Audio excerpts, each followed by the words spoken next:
Sako, kas nerizikuoja, tas šampano negeria.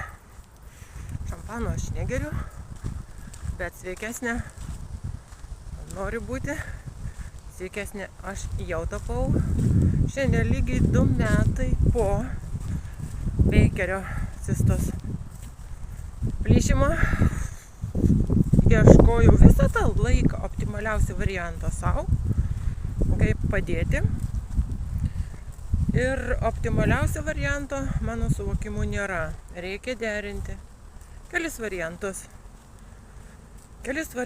Tai yra sportas namie, sportas sporto klube, sportas lauke, pasivaikščiojimai, labai atsargus.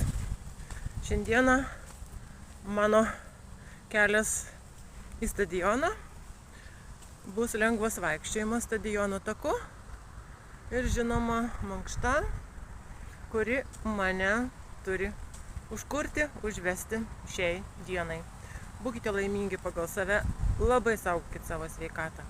Ir pirmiausia, rekomenduoju, aš tik iš savo praktikos, rinkitės judesį savo kūnui ir būsite žymiai sveikesni. Svarbiausia neperlenkti lazdos. Iki kito karto.